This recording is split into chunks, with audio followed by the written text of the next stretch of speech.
Dapur Sehat Roja, meracik makanan lezat menjadi sehat. Kesembuhan itu binillah, atas izin Allah Subhanahu wa ta'ala. Bismillahirrahmanirrahim. Assalamualaikum warahmatullahi wabarakatuh. Alhamdulillah, wassalatu wassalamu ala rasulillah wa ala alihi wa sahbihi wa man walah, amma ba'd.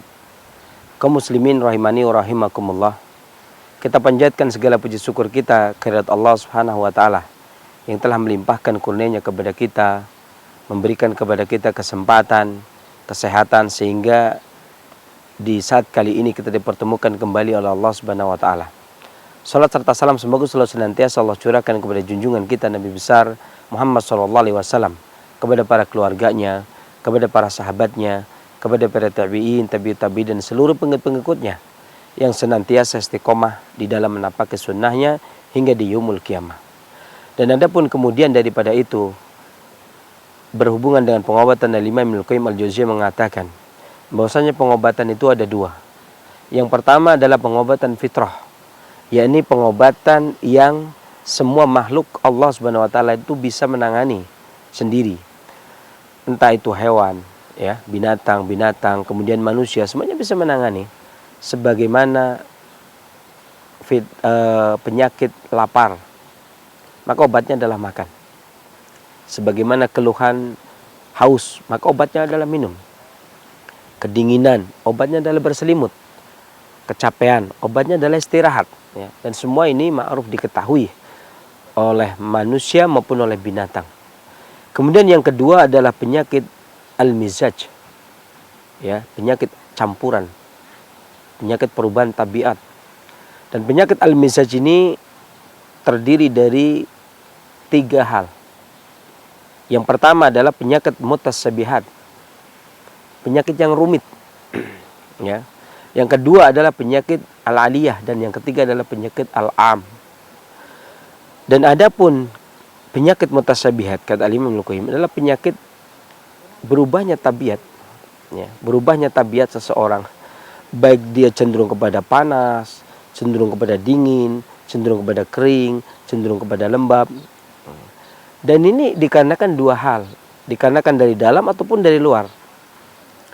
Adapun dari dalam dikarenakan emosi, dan dari luar dikarenakan angin, walaupun kedua-duanya tetap disebut sebagai angin.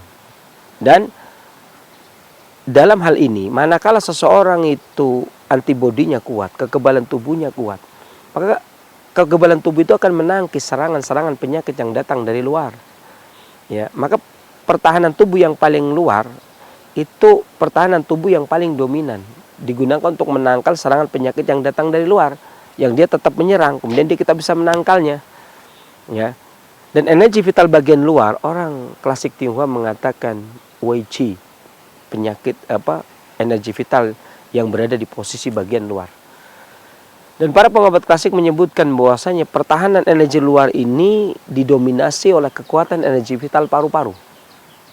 Kuat lemahnya energi vital paru itu menentukan kuat lemahnya kulit, ya, tentang kulit bercahaya atau tidak, kemudian kulit lembab atau tidak, kemudian kulit cepat keriput atau tidak, kemudian gatal atau tidak, dan penyakit-penyakit kulit ini berkaitan dengan paru-paru. Dan penyakit kulit itu sendiri pun terbagi menjadi serangan 4 hal. Bisa dikarenakan panas, bisa dikarenakan kering, bisa dikarenakan lembab, bisa dikarenakan dingin. Dan ini melihat daripada korina dan imaratnya, tanda-tanda yang ada, dan penyerta-penyerta penyakitnya berhubungan dengan kulit ini. Ada kalanya orang menyebut penyakit kulit, ada yang bilang kering, ada yang bilang basah, ada yang bilang lembab, ada yang bilang panas, ada yang bilang dingin. Dalam permasalahan ini, perselisihan pendapat seperti ini, ciri-ciri yang paling gampang adalah sesuai dengan ciri-ciri karakter penyakitnya tadi. Disebut penyakit panas, manakala dia terkena panas kulitnya bermasalah. Disebut penyakit dingin ketika dia terkena angin dingin kulitnya bermasalah. Kena angin dingin dia gatal. Ya, ini namanya karena sakit kulit dikarenakan dingin, atau eksim dingin karena dingin. Atau terkadang kering, ya, terkena hawa kering kemudian muncul kulit, ya, dan terkena hawa lembab kemudian gatal. Nah, yang dimaksud dengan penyakit kulit lembab adalah manakala dia punya penyakit yang susah atau bandel untuk diobati. Bahkan boleh dibilang susah diobati. Diobati sembuh, diobati sembuh, kumat lagi. Makan apa kumat. Jadi lembab itu artinya bandel. Lembab itu lengket, lembab itu bandel. Sehingga segala jenis penyakit yang susah untuk diobati maka dia disebut sebagai penyakit lembab. Salah satu contoh penyakit lembab yang ada di dalam kulit adalah eksim. Eksim ini terkadang ada orang yang mengenal kering, ada orang yang mengenal basah. Baik, kalau memang dia dikatakan kering maka dia cepat sembuh selesai. Tetapi kalau dia sembuh kambuh lagi dan dia bercokol terus, penyakitnya membandel, tidak sembuh-sembuh, maka ini tetap disebut sebagai penyakit lembab. Tetap disebut sebagai penyakit lembab. Eksim ini namanya sindrom lembab atau pola penyakit lembab, ya.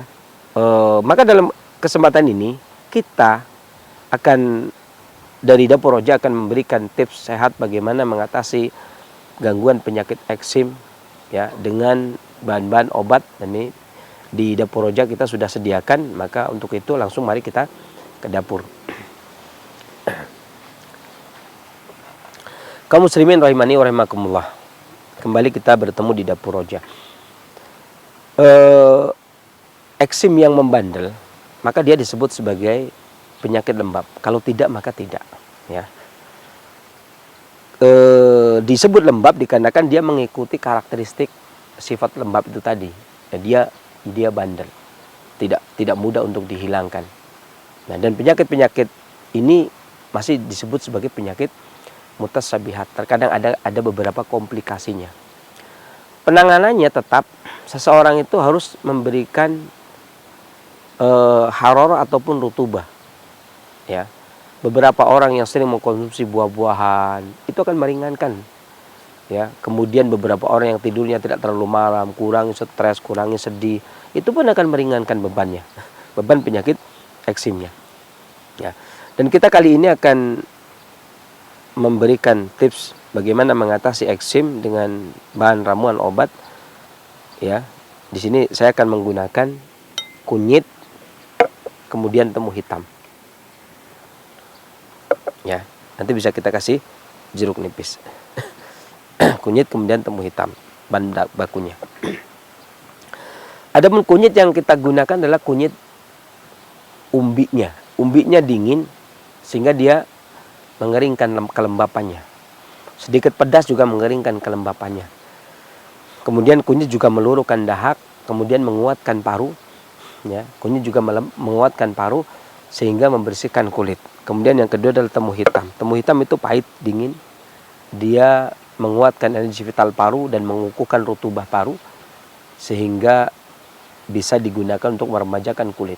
Banyak hal yang kemudian digunakan untuk membantunya. Ya, di antaranya adalah jeruk nipis. Dimana jeruk nipis ini memiliki rasa yang asam, kemudian sifat yang sejuk sehingga meremajakan kulit, mencegah penuaan dini. Ya.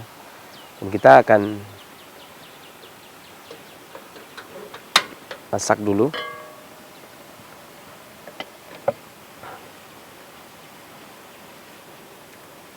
Kunyit kita ambil sekitar 7 iris, ya.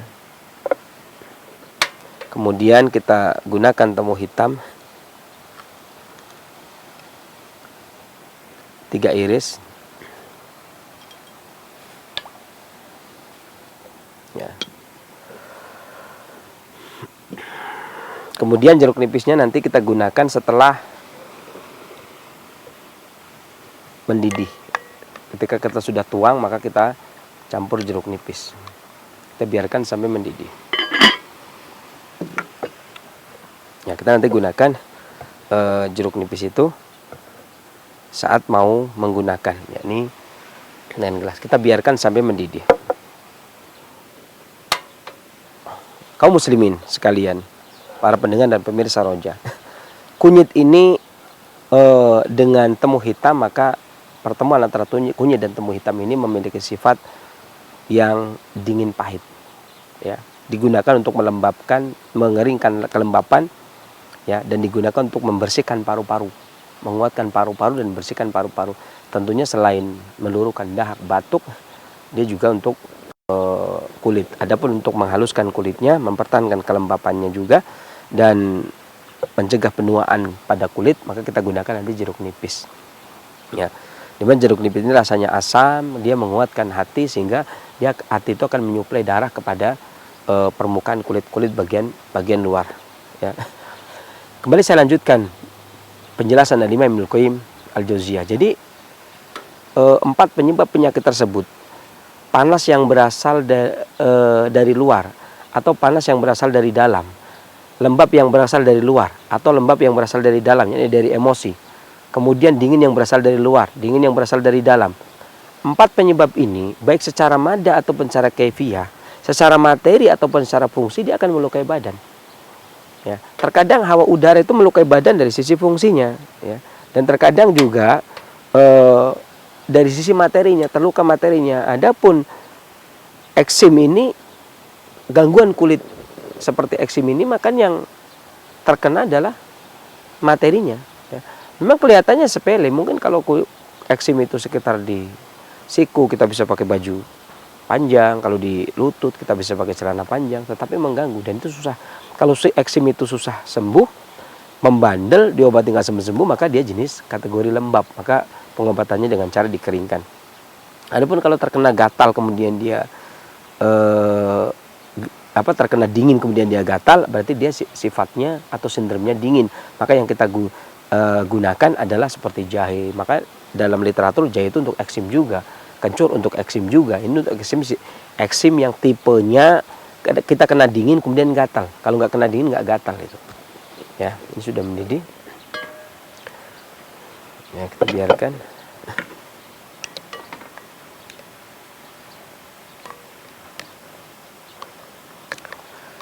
Bagi yang tidak mendapatkan temu hitam, ya, kalau memang tidak bisa mendapatkan temu hitam, maka bisa juga diganti dengan temulawak, ya, atau bisa diganti dengan lempuyang. Gitu. Ini sudah mendidih, kita akan ambil airnya.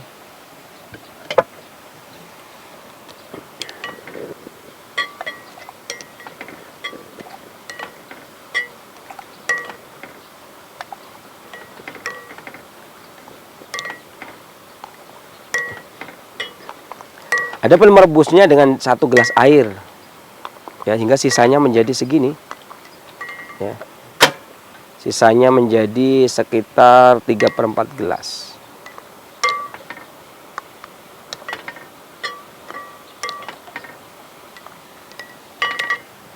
Kemudian kita kasih air jeruk nipis.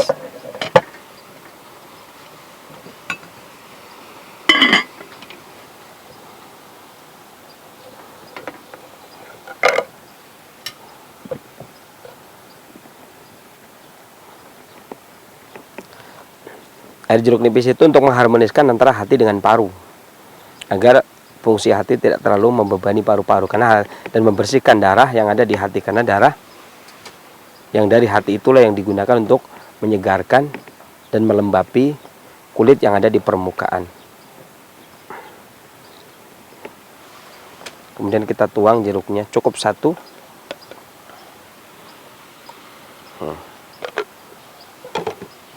Kemudian kita aduk. Maka jadilah formula bahan jamu untuk mengatasi gangguan penyakit kulit atau eksim yang membandel, yang tidak kunjung sembuh. Inilah ramuan jamu yang digunakan untuk mengatasi eksim yang membandel yang susah sembuh dari dapur Sehat Roja.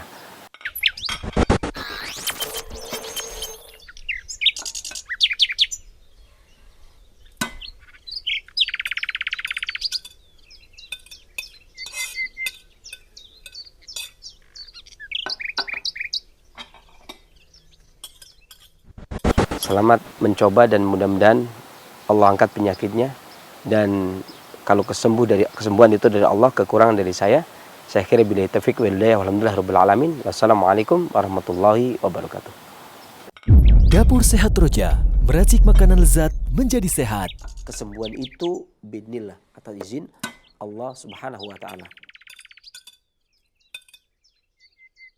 Bismillah, Assalamualaikum warahmatullahi wabarakatuh. Alhamdulillahilladzi arsala rasulahu bil huda wa dinil haqq liyudhhirahu 'alad dini kullihi walau karihal musyrikun. Asyhadu an la ilaha illallah wahdahu la syarika lahu wa asyhadu anna Muhammadan abduhu wa rasuluh la nabiyya ba'da ma ba'da. Ikhwatul Islam, azakumullah, para pendengar Radio Roja dan pemirsa Roja TV dimanapun Anda bisa menyimak siaran kami. Apa kabar Anda di kesempatan Rabu pagi menjelang siang ini? Semoga harapan sehat selalu buat Anda beserta keluarga, dan tentunya semoga Anda semua dalam penjagaan dan perlindungan Allah Subhanahu wa taala. Amin ya rabbal alamin. Dan seperti biasa di kesempatan ini kita berada dalam program Dapur Sehat Roja bersama narasumber kita Sensei Abu Muhammad Faris Al-Kianji hafizahullah taala. Dan alhamdulillah Sensei sudah berada di studio untuk menemani kita semua di kesempatan pagi menjelang siang ini. Kita sapa terlebih dahulu. Assalamualaikum warahmatullahi wabarakatuh, Sensei. Waalaikumsalam. Gimana kabarnya, Sensei? Alhamdulillah. Sehat ya? Alhamdulillah. Barakallahu fiik. Alhamdulillah. Nah, ikhwatal Islam azakumullah, setelah penyampaian materi, silakan Anda dapat bertanya secara langsung. Dan kita kembali ke Sensei Abu Muhammad. Di kesempatan ini kita akan membahas tentang mencegah dan mengobati eksim ya, Sensei. Dan racikannya kunyit dan temu hitam. Bahan-bahannya 7 iris kunyit, 3 iris temu hitam, 1 gelas air, 1 buah jeruk nipis. Baik, Sensei, ada sebagian orang tadi dikatakan bahwasannya ada yang mengatakan eksim ada yang kering dan eksim ada yang basah. Apakah hal ini benar dan apa penyebab dari kedua hal ini, Sensei? Baik, terima kasih. Ya. Bismillahirrahmanirrahim. Assalamualaikum warahmatullahi wabarakatuh. Waalaikumsalam. Alhamdulillah. Wassalatu wassalamu ala rasulillah wa ala alihi wa sahbihi wa man wala amma ba'd. Kaum muslimin rahimani wa rahimakumullah. Syukur alhamdulillah kita panjatkan pujian kita ke Allah Subhanahu wa taala yang telah memberikan kita kesempatan, kesehatan sehingga siang hari ini kita dipertemukan oleh Allah Subhanahu wa taala. Salam serta salam semoga selalu senantiasa Allah curahkan kepada junjungan kita Nabi besar Muhammad sallallahu alaihi wasallam, kepada keluarganya, para sahabatnya, pada tabi'in dan seluruh pengikutnya yang senantiasa istiqomah di dalam menapak kesunnahnya hingga di yaumul qiyamah. Dan adapun kemudian daripada itu nih pembahasan perihal eksim dan pertanyaan yang bagus sekali. Terkadang orang membagi eksim itu pada 2 macam gitu ya. Dalam pengobatan klasik sebenarnya ya betul juga eksim itu dibagi menjadi 2. Jadi eksim yang disebabkan karena angin luar dan eksim yang disebabkan karena angin dalam. Ya. Dan pengobat klasik juga membedakan eksim yang atau penyakit yang cepat sembuh atau eksim yang menahun. Dan eksim yang menahun ini yang berasal namanya tetap angin dalam, eksim yang menahun ini. Ini biasanya para pengobat klasik tetap mengklaim eksim yang menahun ini dikatakan sebagai eksim basah atau eksim lembab. Karena sebagaimana tabiat lembab adalah lengket dan tidak mudah untuk diobati.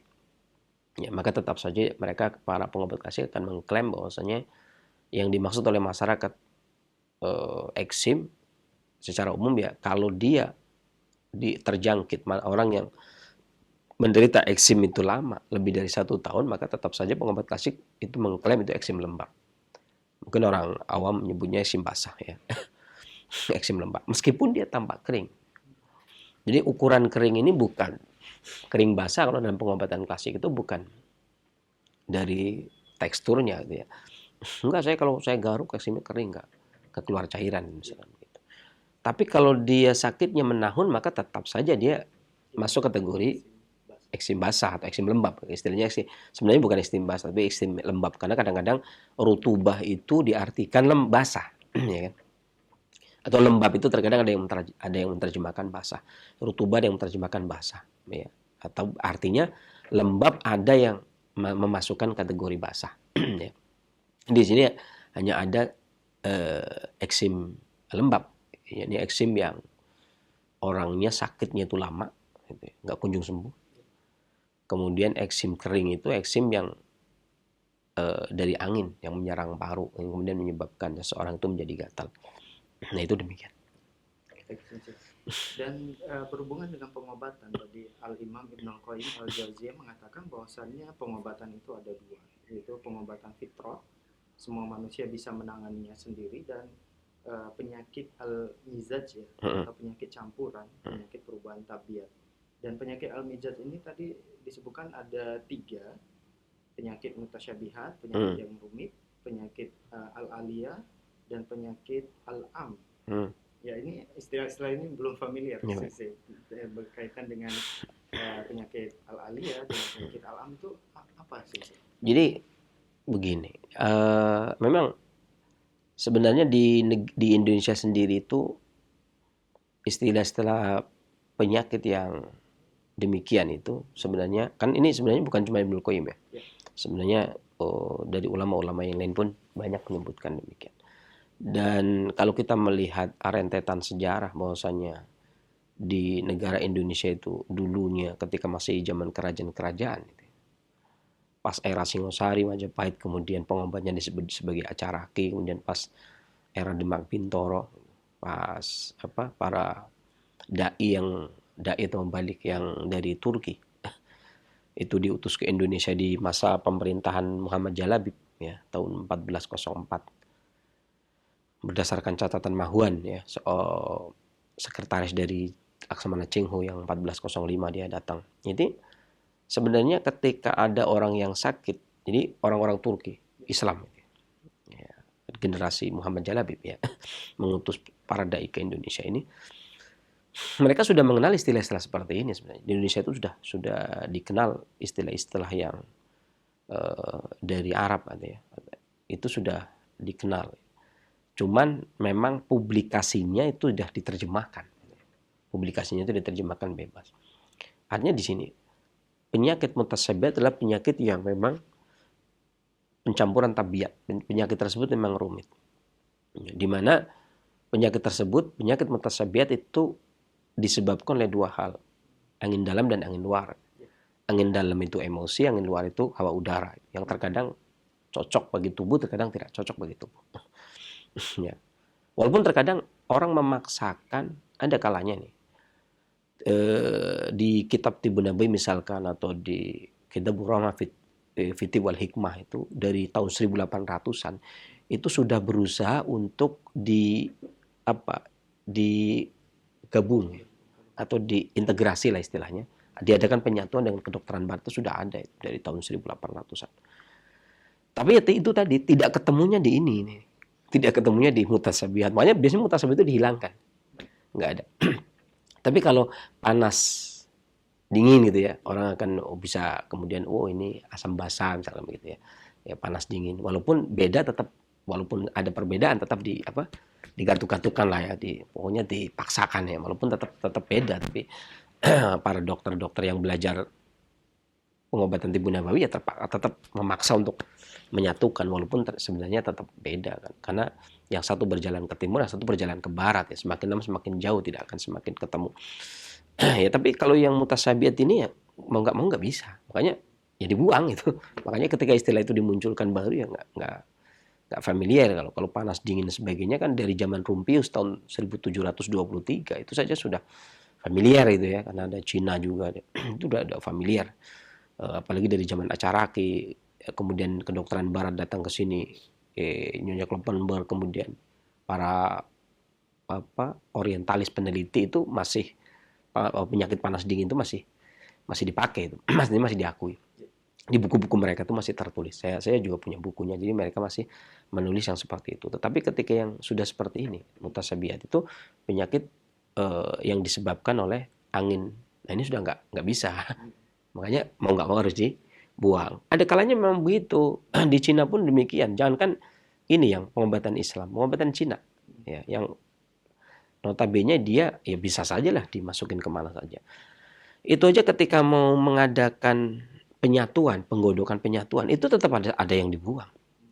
Entah baik itu meridiannya ataupun letak meridiannya. Ya kan. Kayak contohnya saya kasih contoh satu ini, aku punkturi jangan marah ya. Ini saya ambil dari kitab yang lama. Ini kitabnya Huatau. Huatau itu menulis, jadi di bawah tempurung lutut itu ada 5 cun di bawah. Itu ada titik. Sementara orang hari ini 3 cun, namanya Cusanli. Ini kan perbedaan. Hari ini dikatakan Cusanli, 3 cun di bawah lutut, kan di bawah lutut tupi ya, yang legokan itu tupi, bawahnya lagi kemudian Cusanli. Tapi kalau Huatau mengatakan itu 5 cun. Ini 5 dengan 3 jauh, jauh perbedaannya. Orang setengah cun aja udah jauh. Jadi mohon maaf kalau saya pakainya masih yang lama gitu ya. Walaupun saya ketika ujian negara saya pakai yang baru. Saya belajar lagi kan ketika ujian negara. Tapi pada prinsipnya saya tetap pakai prinsip yang lama. Yang saya pakai tetap prinsip yang lama. Makanya ketika itulah sebabnya kok kenapa kok saya sempat ditanya sih. Waktu itu di antaranya pertanyaan kayak Ustaz Nuzul itu menanya, kenapa kok antum sinse kok nggak mau pakai akupunktur gitu ya. Di antaranya itu tadi karena saya masih menggunakan era klasik gitu ya. Yang titiknya itu beda itu. Terus misalkan meridian tuh berapa cun kanan kirinya itu beda dengan yang sekarang. Makanya saya mau nganut sekarang ilmu saya yang dulu, mau nganut yang dulu ujian negaranya yang sekarang gitu kan. Jadi ya udahlah, ya paling aman itu ya daripada terjadi perentangan mendingan saya nggak gunakan. Soalnya kalau saya pakai yang dulu orang sekarang, ini dari mana nih gitu.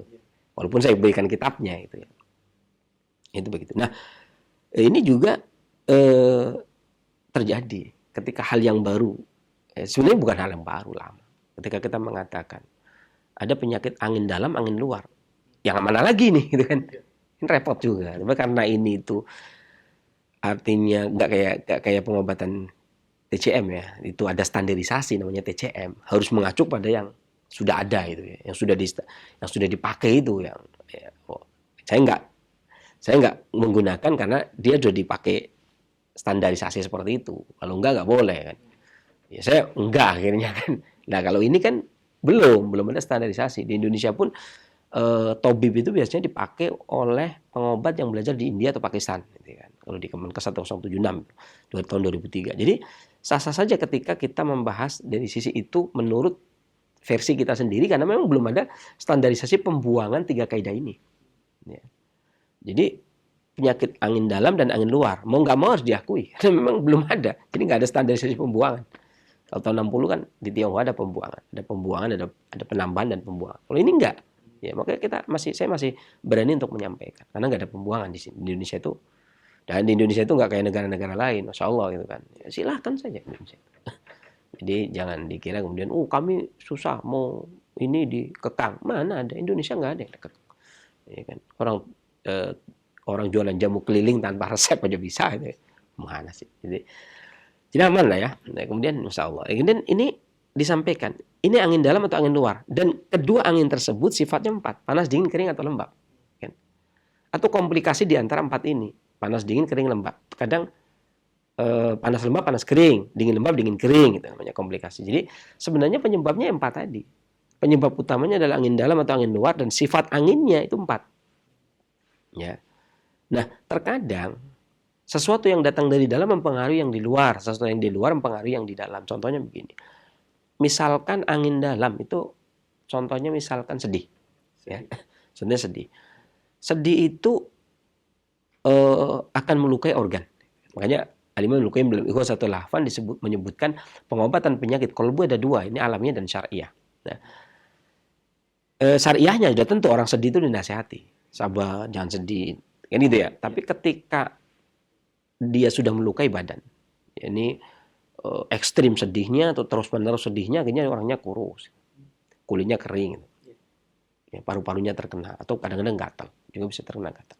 Maka ini pengobatannya berarti alamiah dan syariah. Alamiahnya adalah badan yang sudah terserang. Ini namanya angin dalam.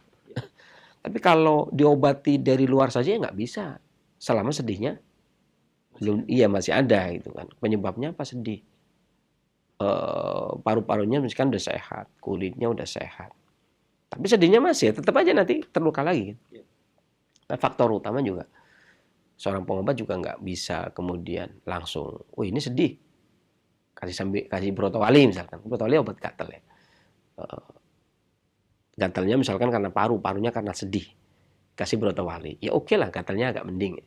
Tapi sedihnya Ya kan? Sedihnya itu yang misalkan sedih yang bikin kurus, sedih yang bikin gatal, sedih yang bikin kulit kusam. Ya. Brotowali itu kan hanya memperpahit kehidupannya dia. Tapi tidak bisa menghilangkan. Tapi tidak bisa menghilangkan sedihnya kan. Artinya gatalnya mendingan.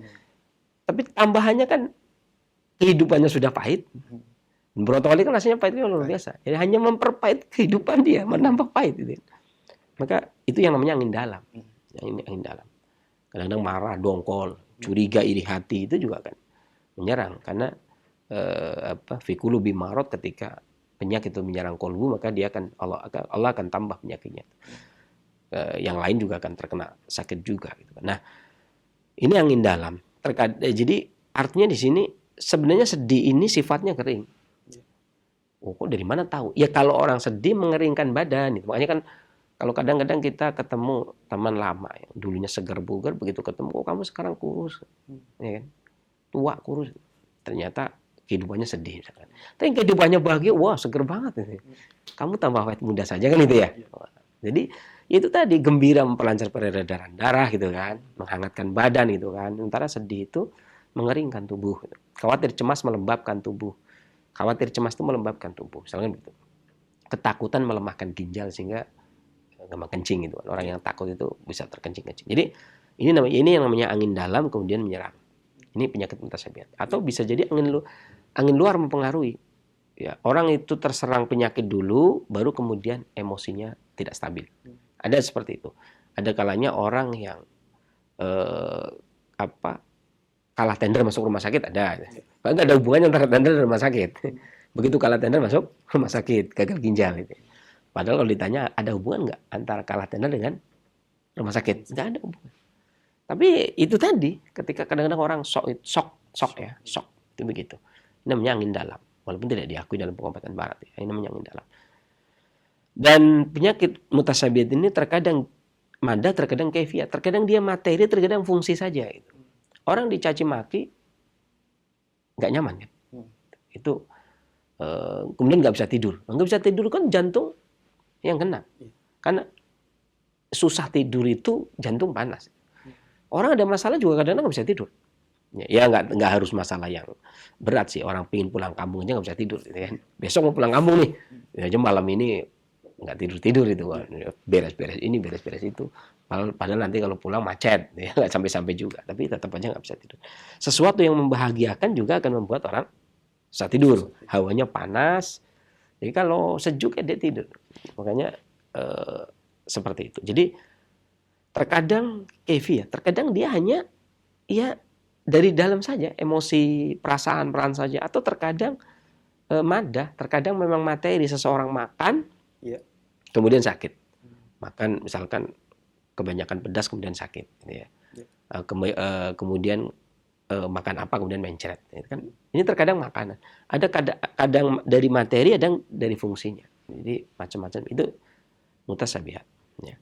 Kemudian penyakit al-aliyah ini penyakit yang merubah kondisi tubuh. Kalau tadi merubah tabiat, kalau mutasabihat itu merubah tabiat yang dari periang menjadi pemurung, misalkan itu. Dari pemurung menjadi periang, kemudian dari happy jadi sedih dan sebagainya. Ini penyakit tabiat. Ini kan masuk kategori fungsi. Kalau al-aliyah ini lebih ke arah tubuh. Lebih ke arah tubuh. Artinya seperti tertumpahnya darah. Darah tertumpah, misalnya kan kecelakaan, kegigit monyet misalkan, kegigit kucing atau kemudian kena pisau atau ini yang masuk kategori al-aliyah juga. Jadi kemudian naudzubillah kecelakaan misalnya gitu ya, atau kena tembak atau kena panah, kena peluru, kena apa ya, atau digigit binatang gitu. Itu atau kalau kecelakaan yang pindah posisi adalah tulang misalkan. Yang lain terkadang tertumpahnya darah. Ya. Dan macam-macam lah, tergantung kecelakaan itu. Ya, perubahan, bukan perubahan tabiat, tapi perubahan fisik tubuh. Perubahan materi. Ya. Kalau tertumpahnya darah kan, materi dalam tubuh berkurang. Ya, kemudian yang ketiga al-am. Al-am ini mencakup mutasabiah dan aliyah. Al-aliyah. Jadi kadang begini, contohnya begini. Misalkan ada orang kecelakaan. Ya, naudzubillah ya, kecelakaan, tes mobil jatuh, ya kan? Ya. Ya nggak, jurangnya nggak usah dalam-dalam. Jurang tapi nggak usah dalam-dalam. Ya 3 meter lah ya, jangan kedalaman nanti mati. Sebenarnya yang nggak mati loh ya, yang nggak Masih mati. bisa selamat. Masih selamat. Nah, ketika dia masuk rumah sakit, maka yang diobati adalah fisik. Betul nggak? Bagian yang lukanya diobati, yang keseleo di patah tulang pun yang keseleo dibetulkan. Ya. Padahal tubuh itu satu kesatuan. Ya kan? Kalau dalam pengobatan klasik, masing-masing tubuh yang bagian luar itu ada tuannya. Tuannya itu yang di dalam. Artinya gini, contohnya ketika Al-Imam Ibnu Qayyim dalam Miftah dari Sada mengatakan fa inna dimak wa huwal muh. Yang namanya dimak itu muh, yang namanya otak itu sumsum. Ya kan? Artinya kalau otak kurang sumsum ya jadi ingatannya bermasalah, gampang pusing lah, ya, susah tidur lah itu. Ya. Dan sumsum itu dikirim dari esensi yang berasal dari tulang punggung, kemudian dari esensi itu penyaringannya pendapatnya dari ginjal dari hati, dari makanan dan minuman, dari limpa dan lambung, dari makanan dan minuman. Nah, sementara ketika terjadi benturan yang keras, ini termasuk salah satu penyebab penyakit Irkunasa. Terjadi benturan yang keras, kemudian ada sesuatu ketika dia dibetulkan, dibetulkan kan beda antara pembetulan yang tubuh membetulkan sendiri dengan dibetulkan orang. Ya kan? Misalkan ahli elektronik saja, misalkan contohnya radio rusak kemudian dibongkar, dipatri sini situ. Tapi kan beda dengan yang dari perusahaan. Betul nggak? Hasilnya beda nggak dengan yang perusahaan? Walaupun dia ahli banget gitu ya. Begitu kayaknya lebih rapi yang dari perusahaan, betul kan gitu ya. Dari pabrikan gitu ya. Orang mesti tahu kok. Oh ini pabrikan nih. Wah ini bikin sendiri gitu kan. Ini pabrik loh ya. Ya ini Allah gitu. Ini yang bikin Allah gitu. Reposisi dia meluruskan dan sebagainya, tapi ingat dia tetap manusia. Iya kan? Dan yang paling tahu persis letaknya tubuh itu ya tubuh kita sendiri. Nah, Allah yang paling tahu. Ya, jadi ketika pembetulan tersebut ada kalanya sumsum tidak masuk ke tulang, terhambat sedikit saja. Itu ya orang nggak ngeh gitu, nggak ngeh ya kayak itu tadi kayak radio dibetulkan ya ada keras. Tadinya bening ya, sekarang ya nggak apa-apa, udah biarin aja dah. Pokoknya bisa didengerin gitu ya. Kita putar radio, suaranya kencang, kayaknya ada yang aneh ya. Ya boleh bisa jadi kan. Kan itu hambatan sebenarnya. Sumsum ke arah tulang pun ada hambatan. Nah, ini sebulan, 3 bulan, setahun, 2 tahun, 3 tahun terjadi penumpukan.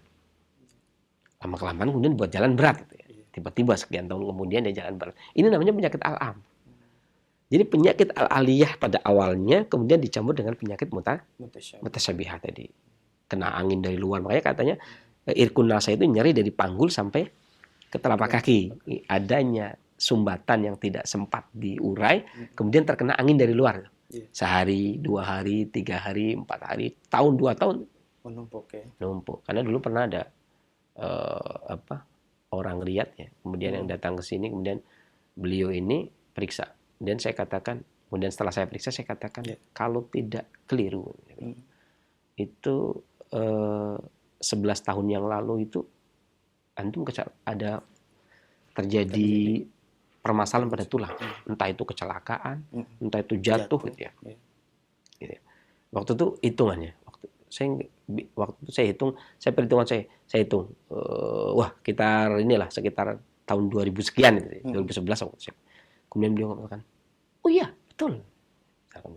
Contohnya begitu misalkan. Jadi saya tetapkan tahunnya, kayaknya sekitar tahun sekian.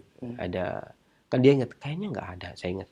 Saya kasih tahu tahunnya, penambahan dan pengurangan saya hitung, kemudian kayaknya sekitar tahun sekian deh. Oh iya benar, waktu itu lagi jalan pakai bus, kemudian bareng-bareng guling dari welan besar, kemudian guling ke bawah. Tapi udah dibetulin di rumah sakit, sempat nyari juga. Nah itu maksudnya, ini namanya penyakit al-aliyah kemudian bercampur dengan penyakit mutasyabihah, disebut penyakit al-am. penyakit umum secara kumpulan. Jadi, nah yang seperti ini maka pengobat akan berselisih pendapat. Yang diobati al-aliyahnya dulu. Apakah Karena iya mutasyabihat? tulangnya jadinya dia nggak bisa jalan, susah. Iya. Nyeri kan?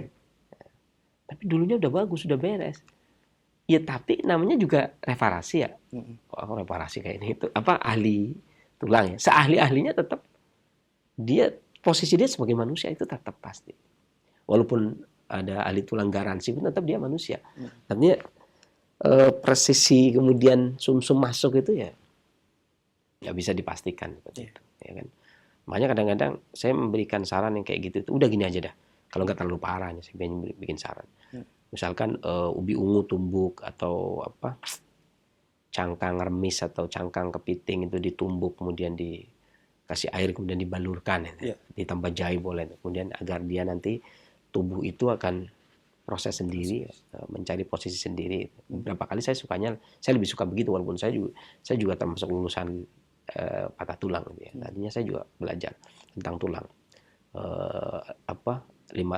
524 tulang saya juga belajar, bukan nggak belajar. Cuman saya sekarang mencari yang lebih efektif agar tidak menemui penyakit al-am di kemudian hari gitu ya. Makanya ini penyakit al-am itu ya kecelakaan sekian tahun yang lalu udah diberesi tapi ternyata masih ada masalah yang kemudian dia masuk. Ini yang dimaksud 3 penyakit itu. Nah, jazakallah khairan Sensei. Kemudian Sensei, energi vital bagian luar orang klasik Tionghoa biasa mengatakan Wei Qi tadi ya. Maksudnya Wei Qi. energi vital yang berada di posisi bagian luar. Betul. Dan para pengobat klasik menyebutkan juga bahwasannya pertahanan energi luar ini didominasi oleh kekuatan energi vital paru-paru. Ya. Kuat lemahnya energi vital paru itu menentukan kuat lemahnya kulit. Ini maksudnya bagaimana Sensei? Apakah kalau kulit kita bermasalah ini menandakan fungsi paru-paru juga bermasalah atau gimana? Jadi istilahnya begini. Penampilan luar itu mencerminkan dalam. Ya. Semua pengobat klasik itu membuat analogi yang diteliti berdasarkan penelitian dan pengalaman. Jadi gini, ketika semua kaitannya sama kolbu, pasti itu. Semua kaitannya ke kolbu. Tapi kolbu ini kan raja. Ya. Apa ya, presiden ya berarti. Masa presiden nggak punya menteri itu ya? Artinya gini, pastilah seorang presiden atau seorang raja nggak ngurus ekonomi sendiri, nggak ngurus pasukan perang sendiri, itu ya, nggak ngurus pendidikan sendiri gitu kan. Mesti ada menteri pendidikan, ada menteri penerangan, ada nggak sih? Ada menteri perekonomian gitu ya, ada menteri keuangan, itu pasti ada tuh ya. Nah, kolbu itu raja, itu sepakat semua pengobat klasik sepakat, mau India, mau Cina, mau Turki, mau Arab, ya, itu sepakat. Rajanya itu kolbu. Tetapi semua juga sepakat kalau raja itu pasti punya menteri. Nggak mungkin enggak ya. Kalau raja nggak punya menteri ya namanya bukan raja. Yakin itu harus begitu ya. Jadi saya raja tapi nggak bermenteri. Mendingan raja nggak bermahkota, tapi nggak DPD nggak bermenteri. Pasti kalau presiden kalau sendiri ya so hebat-hebatnya, misalnya Pak Jokowi hebat banget itu, tapi kalau nggak ada menterinya ya tetap saja kan. Masa beliau mau ekonomi diurus sendiri, nggak mungkin. Pasti ada menterinya, pasti ada. Nah, itulah sistem kinerja yang bagus. Artinya, nah ini begitu pula. Sehebat-hebatnya jantung, tetap saja dia harus punya menteri. Dari Indonesia sehebatnya Pak Karno punya menteri, sehebat-hebatnya Pak Harto punya menteri, sehebat-hebatnya Pak SBY punya menteri, sehebat-hebatnya Megawati, sehebatnya Gus Dur, semuanya punya menteri. Termasuk Pak Jokowi yang paling baru ini, tetap semua punya menteri. Artinya tidak bisa dipandang sebelah mata menteri itu. Nah, sehebat-hebatnya kolbu, dia punya menteri. Nah, paru ini menteri yang mengurus kulit. Artinya dia penanggung jawabnya. Makanya kalau ini perhatian juga ya, ke masyarakat. Ini jangan dikit-dikit demo. Ya. Lihat dulu. Jadi terkadang terjadi permasalahan di kulit, ini perhitungan paru yang kurang tepat. Ya biarin paru ini konsultasi sama kolbu gitu ya. Biar diselesaikan. Ya, karena kalau kolbunya sedih, ya kan, dan paru-paru ikut jadi masalah. Jadi sedih itu dari kolbu ke paru, parunya jadi kering. Ketika paru jadi kering, dia tidak bisa ngisi esensi dan energi. Kulit menjadi kering.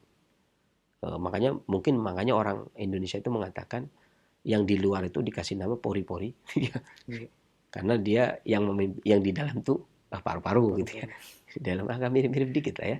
Jadi ini sebenarnya bukan dimaksud begitu ya, tapi kalau di Cina kan nggak sama, Indonesia aja agak sama. Jadi pertahanan bagian luar mau nggak mau yang bertanggung jawab paru gitu ya. Yang dicalakan paru tuh.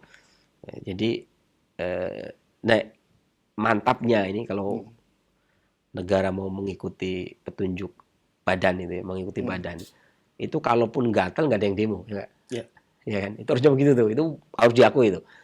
Jadi biarkanlah tubuh itu mengerti, semua ngerti tahu. Kalau lagi ada kekurangan apa kelebihan tuh semua tahu, badan tuh semua tahu. Oh ini berarti saya gatal, saya ada kekurangan di paru, gitu kan? Nah, karena paru-paru yang mengirim energi vital dengan cairan. Cairan dan energi vital, esensi dan energi ke pertahanan tubuh. Kalau parunya lemah, maka luar tubuh menjadi lemah. Angin gampang masuk, orang yang gampang masuk angin. Makanya kadang-kadang orang masuk angin aja kalau dikerok di sini, gatal di sini. Gitu kan? Kadang habis itu dikerok di sini, gatal di sini.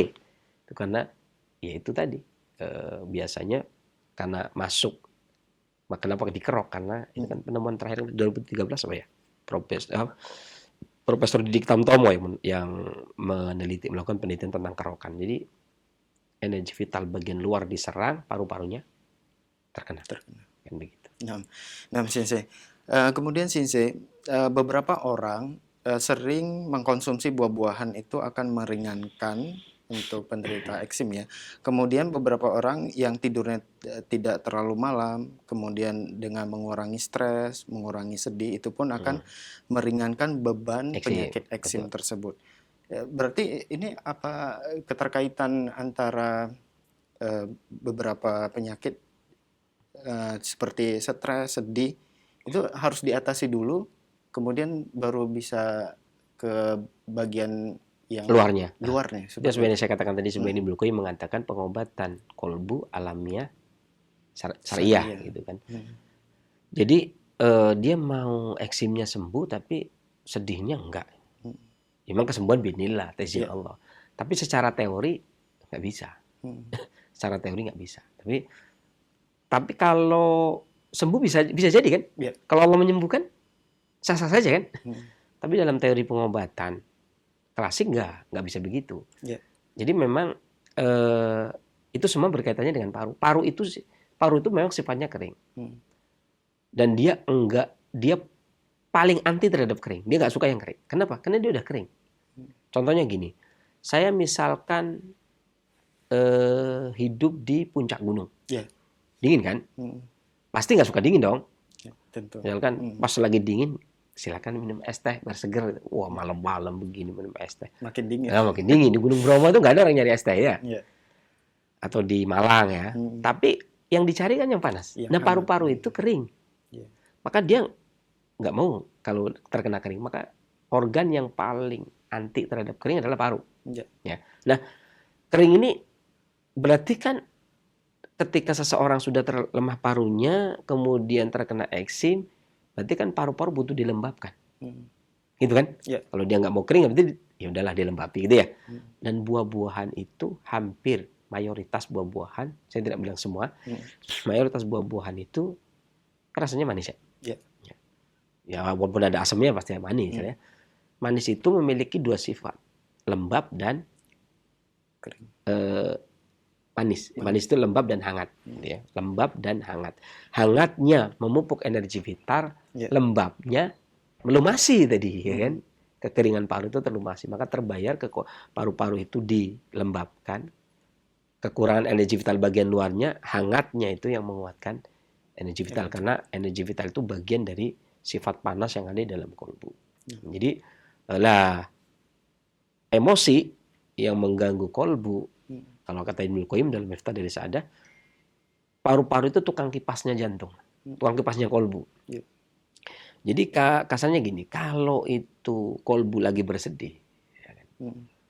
Ibaratnya ya dia ngipasinya lebih kencang kali ya. Jadi dianya ini kalau bahasa Ibnu Qayyim begitu sih ya. Gimana ya? Kita mau mengatakan apa disebutkan di situ ya, memang tukang kipasnya kolbu. Jadi kalau kolbu bermasalah maka paru-paru akan melemah. Yang paling lemah dulu kan sama-sama di dada juga kan. Paru-paru dulu. Nah, ketika paru-paru lemah maka berdampak kepada kekuasaannya. Kasarnya gini lah ya, menteri lagi menghibur raja itu ya. Ini bukan tukang kipas beneran ya. Masa menteri ya bagian pertahanan luar masa tukang kipas ya. Maksudnya ya bukan begitulah. Nanti jangan sampai kemudian presiden tukang kipas menteri kan enggak. Nanti dicerca lagi, masyarakat mencerca, padahal ya sah-sah saja. Ya kan, menteri itu yang bantu raja kan. Ya, saya punya menteri-menteri bantu raja, tolong kipasin saya itu, ya boleh saya, bener itu nggak salah. Wong kolbu aja dikipasin sama Pak Aruf katanya Mukoyim. Nah ini, ya tapi ketika yang paling dekat dengan dia itu terjadi kelemahan, maka paru-paru pun akan mengabaikan tugasnya dia sebagai, dia lebih mementingkan kolbu dong. Kalau lagi kolbu lagi sedih, kolbu lagi kecewa, lagi stres itu kan, akhirnya yang mensuplai energi bagian luar dan melembabkan kulit bagian luar, ya sementara nggak dilakukan dulu demi untuk urusan kolbu ini yang paling penting. Biasanya begitu. Baik, Sensei. Jazakallah khairan, Sensei. Dan kemudian kita beralih ke pertanyaan yang berkaitan dengan racikan ininya, obatnya ya, Sensei. Ya, tadi temu hitam itu sifatnya pahit, dingin, dan bisa menguatkan energi vital paru dan mengukuhkan rutuba paru. Sehingga bisa digunakan untuk meremajakan kulit. Benar ya, Sensei? Apakah temu hitam ini bisa diganti dengan herbal yang lainnya? Atau sebenarnya banyak sih bisa diganti. Misalkan, diganti, ya? cuman kadang-kadang begini, ada beberapa etika yang menjadi standar yang tidak disepakati. Indonesia kan itu standar yang belum disepakati. Contohnya begini, saya kasih contoh. Misalkan temu hitam diganti dengan pasak bumi, kan? Boleh kan? Sah, boleh. Dan itu bisa. Pasak bumi juga obat eksim. Tapi yang jadi masalah ketika kita beli pasak bumi, ya kan? Beli apa pasak bumi? Buat apa? Buat obat gatal. Gatal yang mana nih? Nggak enak kan? Padahal memang enggak, gatal yang di kulit. Kulit apa kulit? Nah, kan repot kita. Nah, jadi apa ya? Akhirnya para tabib itu sepakat untuk tidak sepakat ya. Dibilang sepakat ya tidak sebenarnya. Akhirnya ya sudahlah pakai ini temu hitam atau pakai brotowali itu. Jangan pasak bumi boleh? Jangan itu. Karena sebenarnya bukan nggak boleh. Tapi itu tadi jadi masalahnya kayak sudah diklaim gitu ya. Pasak bumi itu ke arah itu gitu ya, ke arah stamina pria. Jadi kalau buat obat, ini kan obat diare juga dia obat diare, dia obat eksim itu ya. Tapi kalau orang beli pasak bumi, oh sekarang temu hitam katanya kata Syekh Muhammad boleh diganti dengan pasak bumi ya. Pas beli pasak buminya nih jadi masalah. Saya gatal. Beli pasak bumi buat obat gatal ini, yang gatal bagian mana? Repot jadinya. Sebenarnya bisa diganti, termasuk apa daun pepaya. Itu juga. Kalau ini kalau eksinya lembab ya, saya katakan tadi. Ya, baik. Karena pahit itu mengeringkan. Kalau eksimnya lama maksudnya. Tapi kalau eksimnya yang nggak lama ya, kering. Kalau eksimnya yang kering ya obat-obatnya pelembab, entah itu jeruk ya, entah itu stroberi, buah-buahan lah ya, itu yang melembabkan, buah-buahan yang melembabkan. Ini kalau karena angin dikarenakan angin gitu. Kalau dikarenakan angin berarti penyakit baru dong, maka obatnya bisa buah-buahan lah, jeruk lah, stroberi lah gitu. Ya, kemudian bahkan kulit jeruk pun bisa. Ya, kemudian beras ya, kemudian juga daun bawang, daging kelapa gitu. Ini juga bisa. Adas itu. Tapi ini kalau angin, eksim-eksim yang nggak lama. Tapi kalau eksim yang membandel berarti karena lembab. Kalau lembab kita menggunakan yang kayak temu hitam itu karena dia pahit. Pahit itu sifatnya mengeringkan. Mengeringkan yang lembab tadi. Tapi apakah bisa diganti? Bisa, sangat bisa. Mau pakai daun pepaya boleh, mau pakai temu hitam boleh, mau pakai temu putih boleh, pakai kunyit juga sering digunakan kunyit untuk eksim. Kemudian juga mau digunakan untuk, makanya kadang kunyit untuk eksim, padahal dia mengeringkan. Jahe untuk eksim, ya kan? Ya, karena perbedaannya itu tadi. Kalau eksim karena angin ya jahe, tapi kalau yang membandel ya nggak pakai jahe, pakai kunyit lah, temu hitam lah, brotowali lah, atau pasak bumi lah agar keren gitu ya. Itu begitu. Ya. Dan apakah temu hitam ini mudah didapat di pasaran sih? Sebenarnya kalau temu hitam itu tukang jamu. Tukang jamu. Kalau di pasar ya ada, tapi kalau tidak, kalau susah mendapatkan itu bisa diganti kunyit. diganti. Baik Sensei. Baik Sensei, jazakallahu khairan atas penjelasan yang disampaikan, dan kita saatnya buka sesi tanya jawab ya Sensei. Nah, ikhwatal Islam azakumullah, dan silakan bagi Anda yang ingin bertanya secara langsung seputar kesehatan atau keluhan penyakit. Halo. Assalamualaikum warahmatullahi wabarakatuh. Waalaikumsalam warahmatullahi wabarakatuh. Dengan Ibu siapa di mana? Dari Ummu Abdillah di Mamuju. Ummu Abdillah di Mamuju ya. Ya, pertanyaan saya Ya, begini, silakan. ada keponakan saya umur 5 tahun lebih. Itu kadang sakit paginanya, Sensei. Dan kambuhnya itu kalau sudah tidur malam sesaat begitu, sekitar 1 jam. Tapi ini kadang-kadang pada saat diperiksa di luar itu tidak ada luka, Sensei. Mohon solusinya, Sensei. Umur berapa tadi? 5 tahun. Umur 5 tahun lebih. Ya, itu sudah berapa lama Ibu? Sekitar satu tahunan mungkin. Belum pernah diperiksa, Bu?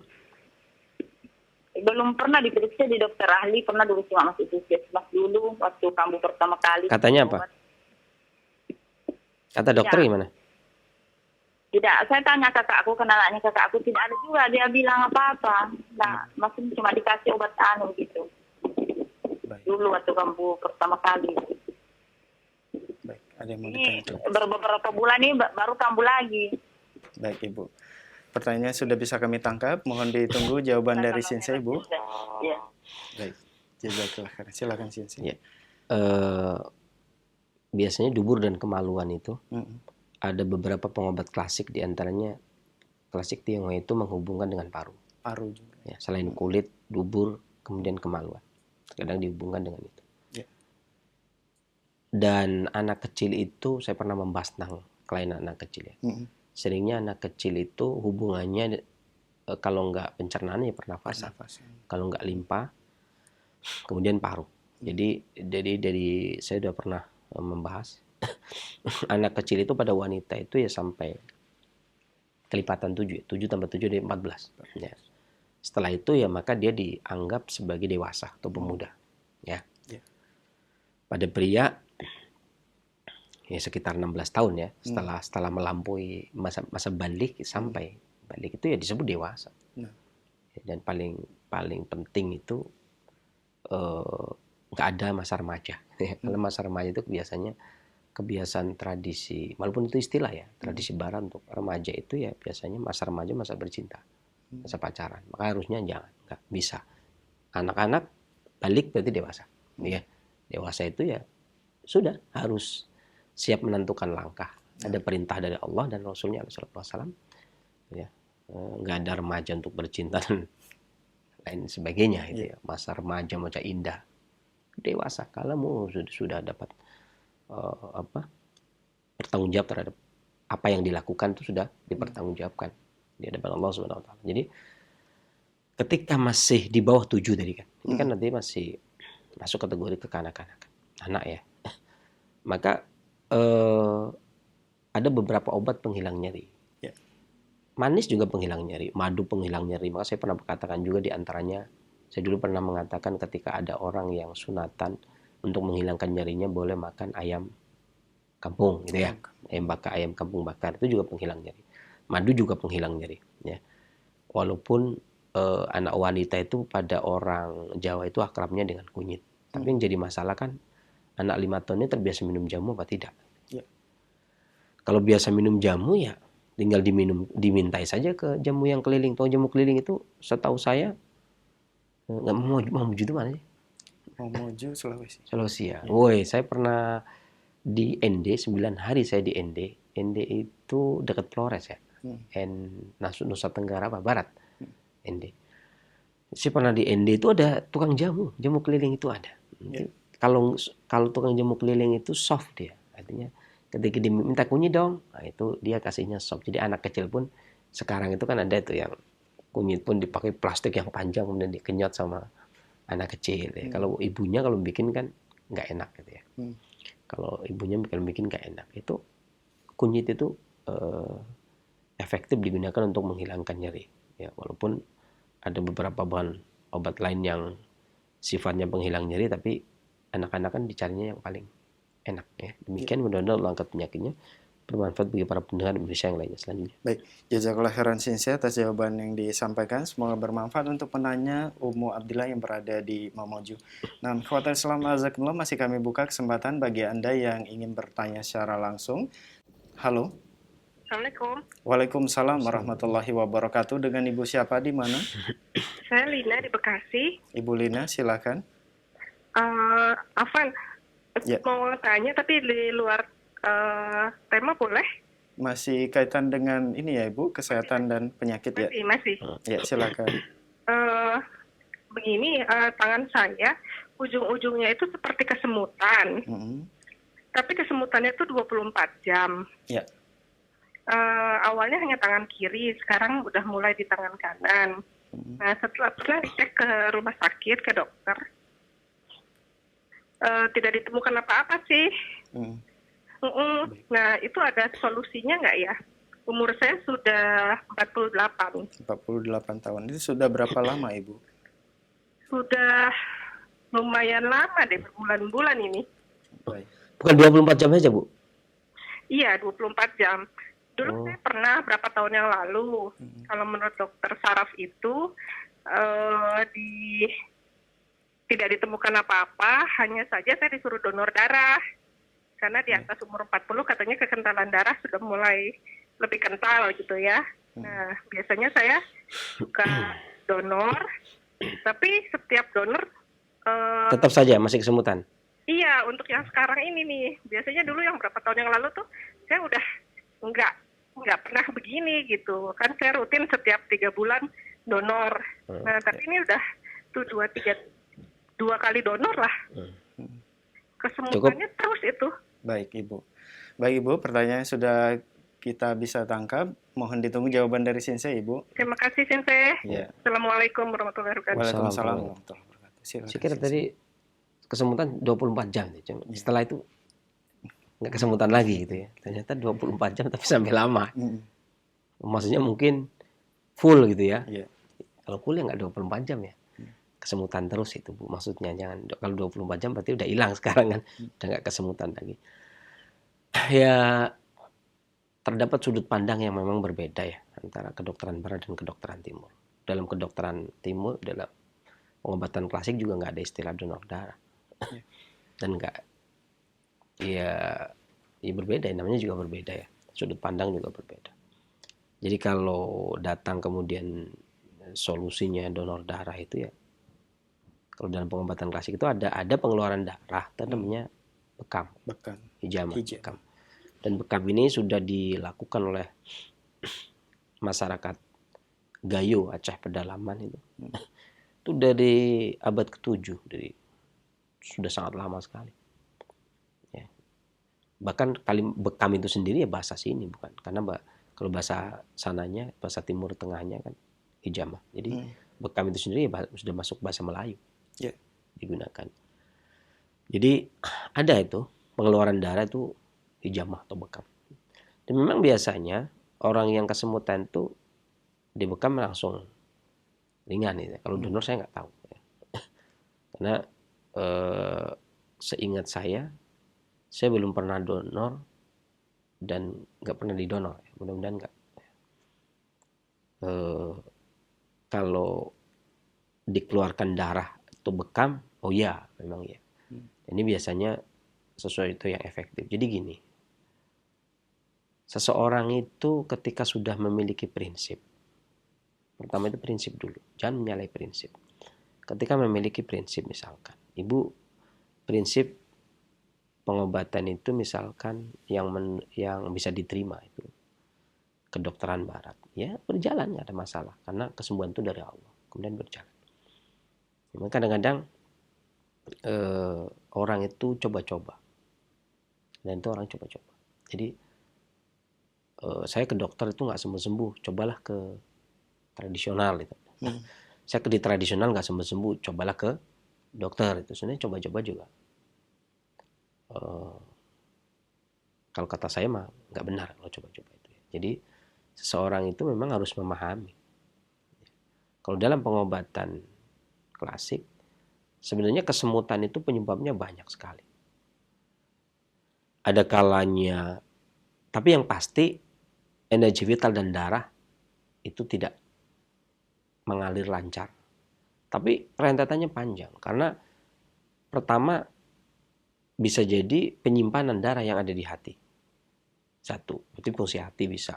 Ya. Bisa juga dari jantung karena sistem kerja jantung. Bisa juga darah terlalu dingin. Bisa juga terhambat dengan balgam. Ya. Bisa juga terhambat dengan balgam.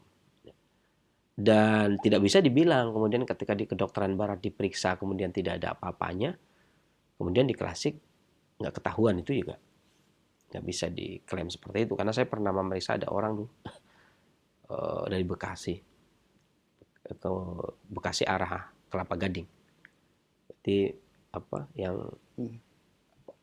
Kalimalang tuh ya, ke sana yang arah ke Kelapa Gading. Kalau dari Kelapa Gading mentok nanti belok ke arah Bekasi, ya daerah Kranji itu.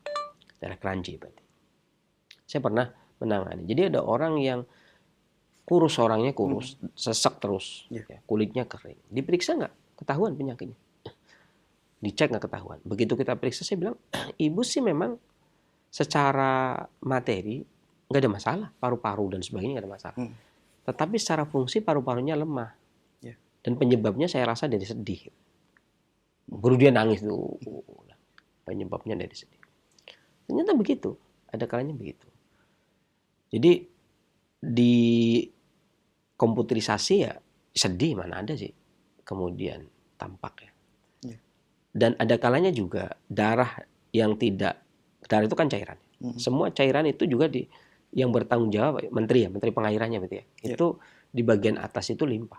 Di bagian atas itu paru, di bagian tengah itu limpa, di bagian bawah itu ginjal. Ya. Kalau seluruh tubuh berarti yang bertanggung jawab menteri pengairan secara umum, yakni limpa. Tapi kalau bagian atas, tangan, 2 tangan 2 kaki, itu masuk kategori limpa juga. Ya. Tapi kalau cairan bagian atas lagi, leher ke atas itu paru, kemudian pinggang ke bawah itu ginjal, bagian badan itu limpa. Tetapi kalau seluruh tubuh itu limpa. Nah, bisa juga limpa yang masalah, limpa yang lemah. Gitu. Dan memperlancar juga ada 2 cara. Ada yang menggunakan dari dalam, bisa menggunakan temulawak, 1 ibu jari, kemudian ditambah dengan kencur 1 ibu jari, kemudian diparut, seduh pakai air panas, kemudian disaring, kemudian diminum. Tapi jangan dikomben ya dengan obat dokter, karena kalau dikomben harus konsultasi ke dokter, boleh enggak gitu ya. Karena dokter adalah pengobat yang resmi di negeri kita ini. Ya, dan yang selainnya belum ditetapkan. Satu-satunya pengobat, yang lainnya penyehat. Ya. Jadi pengobat dokter adalah satu-satunya pengobat resmi yang ada di Indonesia. Selain dokter berarti kayak herbalis dan sebagainya itu penyehat. Judulnya begitu. Sesuai dengan PP 103 tahun 2014. Jadi adapun dari luar bisa menggunakan misalkan kencur, diparut kemudian dibalurkan di bagian yang kesemutan. Ya. Kemudian selebihnya ketika makan malam usahakan sebelum tidur jalan. Ya, setiap setelah makan kemudian usahakan jalan sebelum tidur, dan pagi hari jalan. Ya, tambah olahraganya. Jangan khawatir cemas. Ya, tidurnya jangan terlalu malam karena angin juga bisa menghambat sirkulasi energi vital dan darah yang menyebabkan kesemutan juga. Mudah-mudahan Allah angkat penyakitnya, bermanfaat bagi para pendengar Indonesia yang lainnya selanjutnya. Baik, jazakallah khairan sisa atas jawaban yang disampaikan. Semoga bermanfaat untuk ibu yang bertanya. Dan ikhwatal Islam azakumullah, masih kami buka kesempatan bagi Anda yang ingin bertanya secara langsung seputar kesehatan atau keluhan penyakit. Halo. Assalamualaikum Ustaz. Waalaikumsalam warahmatullahi wabarakatuh. Dengan ibu siapa di mana? Halo? Ibu. Saya Ibu Mia di Donggala Ustaz. Jauh. Ibu. Saya Ibu Mia di Donggala. Di Donggala Palu ya Ibu? Iya betul sekali Ustaz. Silahkan Ibu langsung ke pertanyaannya. Saya mau bertanya Ustaz. Halo? Ya. Ya. Iya Ustaz. Saya biasa merasa nyeri bagian perut bagian atas. Kemudian Ibu? Sakit dada, tangan panas, biasa terasa panas sama kaki. Telinga juga terasa panas, Ustaz. Ya.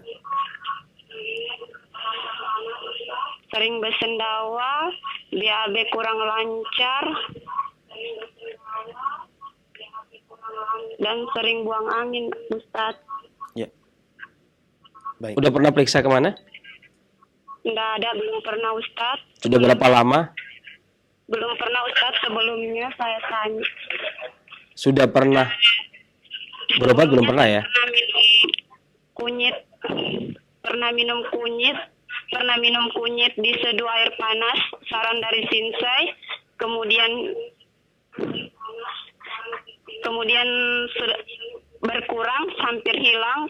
Ini setelah melahirkan baru terasa lagi, Ustadz. Oh, Seperti itu ya. Baik, Ibu. Baik, itu saja ya, Ibu pertanyaannya. Makanan apa? ini sudah berapa lama Bu sekarang? Iya, makanan apa yang boleh saya makan? Sekarang berarti udah berapa lama? Ini 2 bulan, Ustadz, habis melahirkan. Oh, 2 bulan? Habis melahirkan, Ustadz. Setelah melahirkan. Setelah melahirkan 2 bulan berarti. Iya. Tapi belum dicoba obat yang kemarin? Bagaimana, Ustadz? Kemarin kan katanya ringan. Kenapa gak dicoba lagi? Saya coba, tapi saya tambah temulawak, Ustadz. Jangan ditambah dulu. Jangan ditambah dulu. Tetap aja pakai kunyit aja, nggak usah tambah temulawak ya. Oh iya, Ustadz. Ya. Kunyitnya, Seperti yang kemarin. Ustadz, apakah saya boleh minum madu dengan makan pisang, Ustadz? Cukup? Katanya Baik. cukup?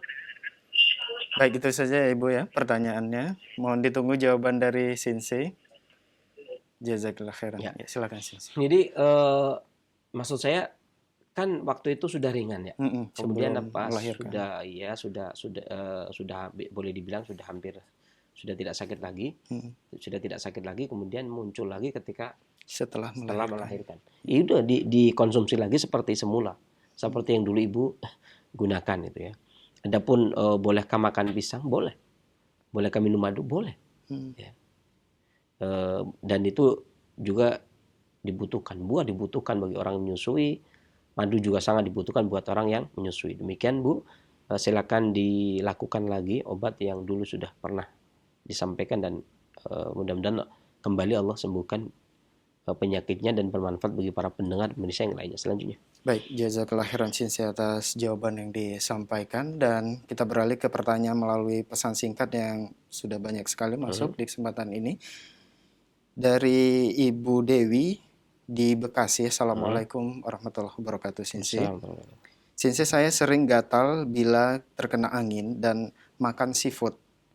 Ya, kemudian biduran sampai sesak nafas, dada nyeri.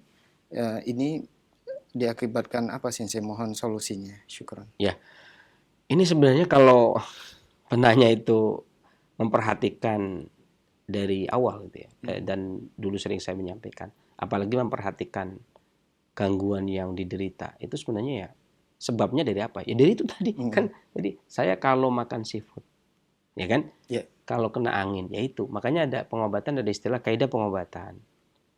Itu Al-Imam Ibnul Qayyim membagi menjadi 3. Yang pertama adalah hifdzus shihah, mengkonsumsi makanan-makanan yang menunjang kesehatan kita. Itu yang pertama. Kemudian yang kedua adalah al-himya anil mudi, menjaga diri dari materi-materi, entah itu makanan, entah itu minuman ya, yang kalau kita konsumsi akan membuat kita sakit. Itu namanya al-himya. Bukan berarti kita mengharamkan seafood, enggak, cuman itu namanya bentuk al-himya, menjaga kalau dia masuk akan menjadi sakit. Bahkan Al-Imam Al-Qurtubi di dalam tafsirnya menyebutkan kaidah pengobatan itu cuma 2, al-himya dan ad-dawa. Dan kalau orang itu mengetahui al-himyahnya, maka dia nggak butuh dawa. Nah, ini saya ngikuti Imam Qurtubi ini ya, ngikuti Madzhab Maliki ya. Karena Ahlussunnah wal Jamaah kan 4 mazhab juga dipakai, jadi 4 imam ini dipakai. Jadi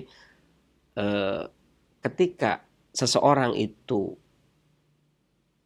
sakit, pengobatannya itu 2. Yang pertama, ini kata Al-Imam Al-Qurtubi, pertama al-himyah, kedua dawa. Ini lebih tepat saya memberikan saran kepada ibu itu kaidahnya Al-Imam Al-Qurtubi. Dan barang siapa yang mendapatkan dawa, dia memiliki obatnya, maka dia butuh alhimiyah. Meskipun saya memberikan resep, tetap ibu alhimiyah. Artinya alim itu berpantang tetap diet, jaga itu makanan yang membuat ibu sakit. Dan kalau sudah dapat alhimiyah, maka nggak butuh dawa. Masalahnya ibu tadi udah tahu alhimiyahnya. Yeah. Tadi kalau apa? Kena angin, kemudian makan seafood. makan seafood. Ya. Berarti yang dihindari cuman jangan makan seafood dan jangan kena angin. Kalau jangan kena angin gampang, minum jahe. Jadi geprek, seduh pakai air, jadi dibakar boleh, nggak dibakar boleh, seduh pakai air panas kemudian diminum. Itu untuk menghindari agar tidak terkena angin kalau sudah kadung terpapar angin gitu ya.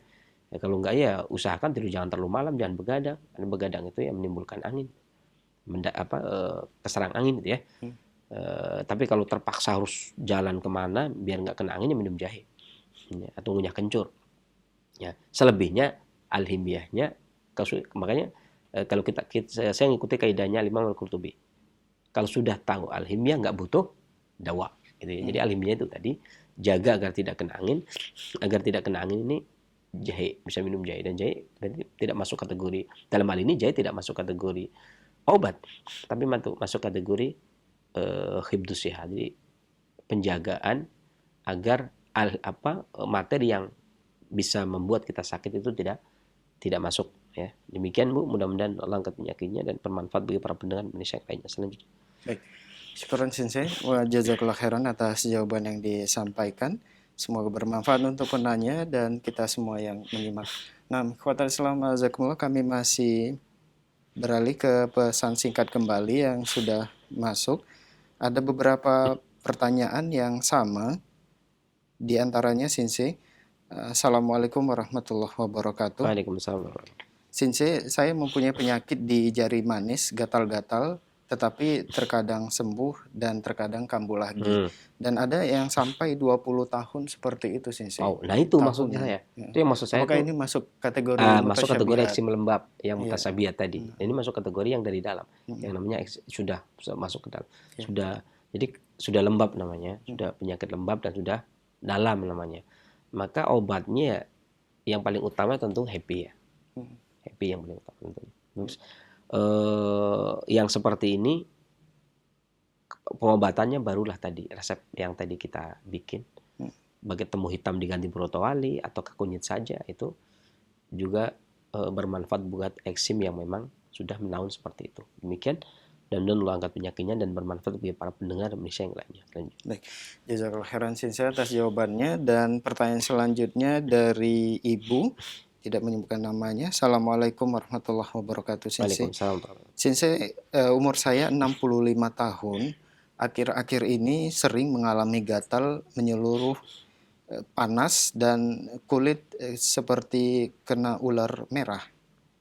Ulat bulu maksudnya ya? Iya. Ini apa obat herbalnya, Sensei? Syukran.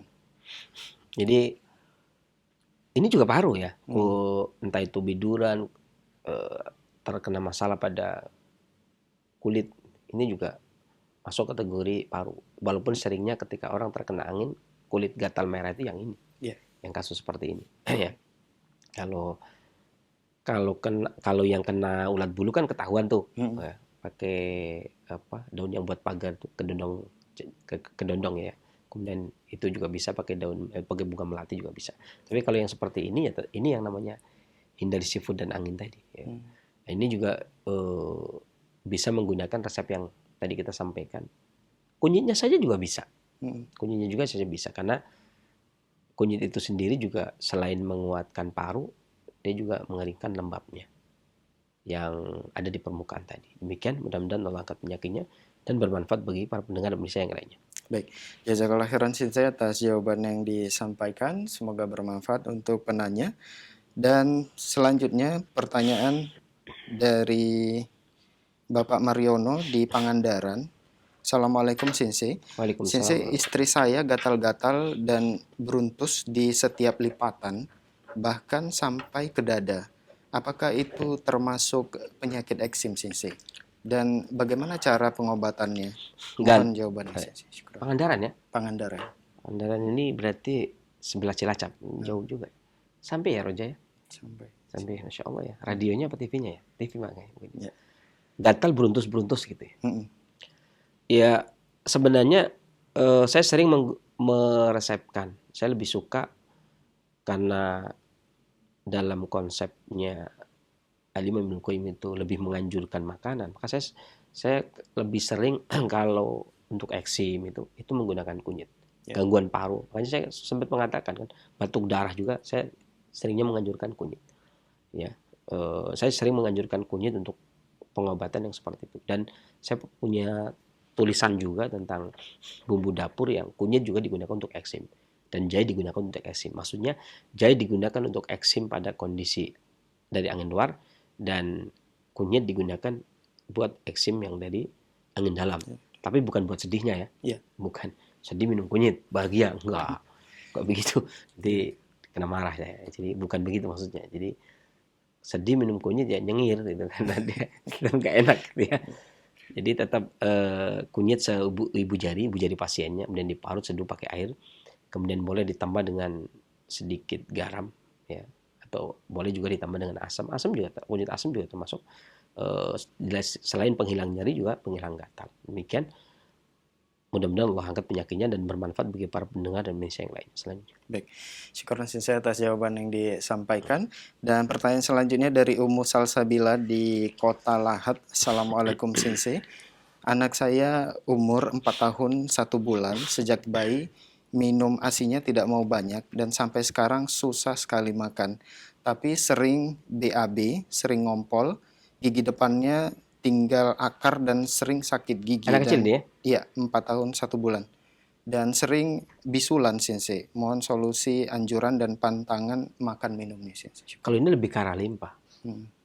Artinya limpa tidak bisa produksi saripati makanan, tumbuh kembangnya jadi terhambat, tulang, gigi. Ya, walaupun dia tuanya ginjal itu nanti kalau dia sudah dewasa. Tapi pada saat kecil ya tetap yang masuk kan tetap limpa juga. Limpa juga. Ya. Dan saya sering ya kalau menganjurkan anak kecil itu saya lebih suka yang membangun. Kayak misalkan pegagan. Kalau madu kapuk randu gitu ya. Walaupun ada juga ya termasuk yang menguatkan gigi. Di antaranya seperti daun jambu biji misalkan atau meniran itu. Meniran juga menguatkan. Tapi saya kurang cocoknya karena dia pahit. Bagi anak kecil itu dia nggak suka. Saya lebih suka kalau menganjurkan bagi anak kecil itu kayak misalkan pegagan dijemur, jadikan teh gitu ya. Seduh kemudian diminum untuk jadi minuman teh.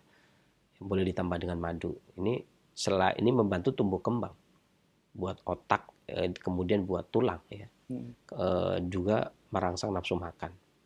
Jadi banyak sekarang dijual teh pegagan atau cari aja sendiri di pematang sawah juga banyak pegagan. Kemudian dijemur kering, kemudian dirajang kecil, seduh. Seperti bikin teh dan diminumkan. Tehnya teh pegagan gitu ya. Ini manfaat insyaallah. Mudah-mudahan Allah angkat penyakitnya dan bermanfaat bagi para pendengar Indonesia yang lainnya. Selanjutnya. Baik. Jazakallah khairan Sensei atas jawaban yang disampaikan. Semoga bermanfaat untuk ibu yang bertanya. Nah, Khotbah selama azakumullah, silakan bagi Anda yang ingin bertanya secara langsung. Assalamualaikum. Waalaikumsalam warahmatullahi wabarakatuh. Dengan Bapak siapa di mana? Ini dari Padang nih, kami mau bicara sama Ustadz. Ya. Dari Padang nih Pak. Dikecilkan terlebih dahulu Pak volume televisi atau radionya. Ya. Oh gitu. Ya. Kalau sudah, silakan. Ya sudah. Assalamualaikum. Waalaikumsalam warahmatullahi wabarakatuh. Ya. Ini kami dari Padang, kami nama Rosidi, kami pernah di bulan suci Ramadan, yaitu Lailatul Qadar. Ini kami mau ada keluhan Ustaz. Keluhan kami ini setiap habis ambil air wudhu pasti kentut. Itu di mana sebabnya Ustaz? Cukup. Setiap habis ambil air wudhu langsung kentut gitu. Cukup. Sebelum wudhu enggak kentut, tapi setelah wudhu langsung kentut gitu. Apa sebabnya Ustaz? Cukup. Baik, itu saja pertanyaan Bapak. Mohon ditunggu jawaban dari Sensei. Ya. Ya. Terima kasih. Ya, silakan Sensei. Sebenarnya ini sering ya, ketika seseorang bersentuhan dengan air ya, dingin. kemudian keluar angin. Ya. Ini sentuhan lagi angin dingin. Ada yang menyebutkan ada beberapa pola sih di sini. Ada yang menyebutkan gangguan di usus kecil. Ya. Perut besar sebelum bawah, sebelum pintu. antara perut besar dengan pintu perut besar. Ya. Ya, itu terjadi masalah, atau mungkin itu ususnya bunyi atau sering kentut, sering buang angin.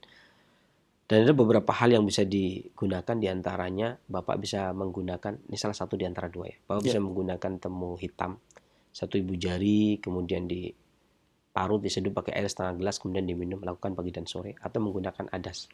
Saya rasa orang Minang tahu lah, orang Padang itu tahu adas, karena biasanya orang sini aja kalau mau beli adas itu di tempat bumbu Padang, ya paling gampang, jangan jualan bumbu Padang.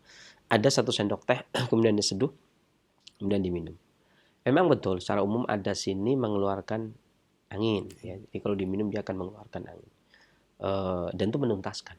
Ya. Jadi bukan, karena banyak orang nih wudu, berulang gitu ya. Itu berulang, ya, seperti itu. Kalau dapat temu hitam, boleh pakai temu hitam. Temu hitam juga mengeluarkan angin, tapi juga menghentikan pengeluaran angin. Sama dengan adas. Adas mengeluarkan angin, tapi dia juga hanya menormalkan. Ya, demikian Pak, mudah-mudahan Allah angkat penyakitnya dan bermanfaat bagi para pendengar Indonesia yang lainnya. Selanjutnya. Baik, Sensei, jazakallah khairan atas jawaban yang disampaikan, dan pertanyaan dari Pak Rosidi di Padang merupakan pertanyaan kita terakhir di kesempatan ini. Ini sebagai penutup atau ikhtitam, silakan Sensei. Berkaitan dengan tema ini, saya ingin memberikan penutup dari ada mutiara hikmah dari pengobat klasik yang menyatakan, iradatu kata jerida ma ikomatillah iya kafil asbab minas sahwatil khafiyah. Jadi keinginan seseorang untuk tajrid ini hanya dia kalau sakit itu tidak keluhan apa, dia tidak mau berobat, ya. Dia cuma udah yang namanya takdir, sakit itu takdir. Kita tinggal berdoa saja, mau minta kepada Allah. Ya. Ini sakitnya badan. Dia sakit badannya, kemudian dia tidak mencari sebab. Padahal ma ikomatillah iya kafil asbab. Padahal Allah itu sakit badan itu Allah menentukan pada sebab, harus menempuh sebab. Nggak bisa kemudian saya lapar ya. Lapar itu kan harus mencari sebab makan gitu ya. Kalau dia enggak, saya hanya maunya kepada Allah saja. Saya hanya berdoa kepada Allah saja. Saya tidak perlu cari makan, nanti makanan datang sendiri. Ini namanya disebutkan minas sahwatil khafiyah. Ini syahwat yang tersembunyi. Sebenarnya hawa nafsu. Ya. Jadi kayaknya keren gitu ya. Udahlah, lapar berdoa, kenyang gitu ya. Sakit berdoa. Ini kelihatannya keren gitu ya. Kalau penyakit badan ya tetap Ibnu Qayyim pun menyebutkan penyakit badan, beliau punya kitabnya Tibbun Nabawi, pengobatan tentang badan. Ya. Artinya keliru kalau seseorang hanya tajrid semata, hanya menginginkan kalau dia, padahal dia harus menempuh sebab. Sebaliknya, wa iradatu kal asbab ma ikomatillah iyaka fi tajrid inhitatun minal himatil aliyah. Sebaliknya, barang siapa yang punya keinginan menempuh sebab, hanya sakitnya itu sakit kolbu, sedih, khawatir, cemas, yang dicari sambiloto, kunyit, gitu. Nah, ini yang nggak benar. Gitu ya. Saya sedih banget, obatnya apa ya? Kan repot. Jadi ya, saya lagi marah, obatnya apa? Saya lagi cemas, obatnya apa, Sensei? Ya. Padahal keinginan dia untuk mencari sebab atau mencari asbab itu ya. Mencari materi, mencari obat-obatan. Ma'ikumatillah iya kayak fitajrid. Padahal kedudukannya dia itu sebenarnya tajrid. Artinya bertawakal kepada Allah. Tanya ke ustaz, bagaimana solusinya, berdoa kepada Allah. Serahkan urusan itu sama Allah. Kan misalnya saya lagi ada urusan nih. Oke, saya pernah, soalnya saya bacakan ini kan, saya pernah didatangi orang yang mau beli kursi.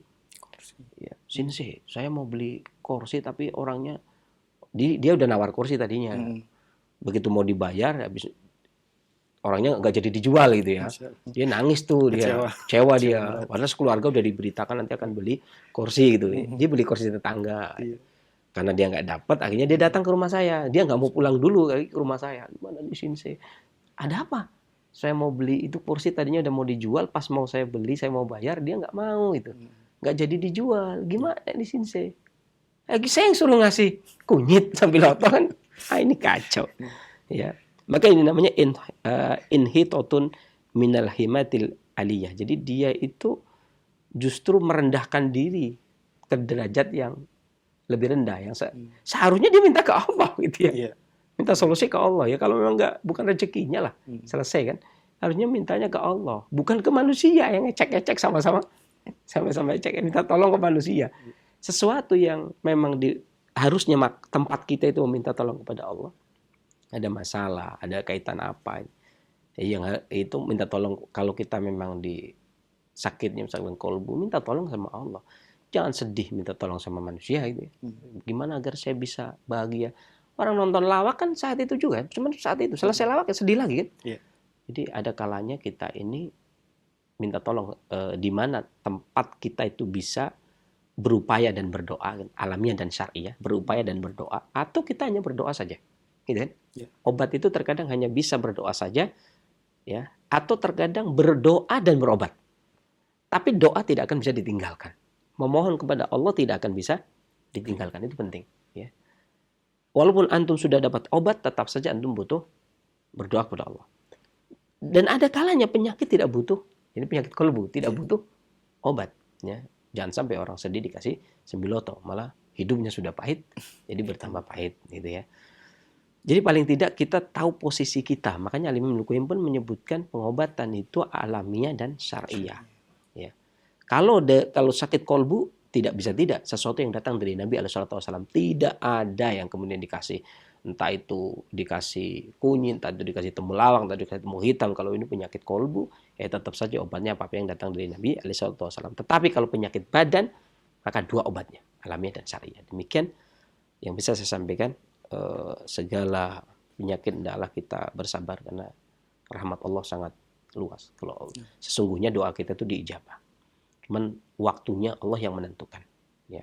Terus baiknya bagaimana? Yang baik buat kita itu bagaimana? Allah yang lebih tahu. Maka berprasangka baiklah kepada Allah Subhanahu wa taala dan selalu mohon kepada Allah Subhanahu wa taala kesembuhan dari Allah Subhanahu wa taala. Dan saya akhiri bila taufik walhidayah walhamdulillahirabbil alamin.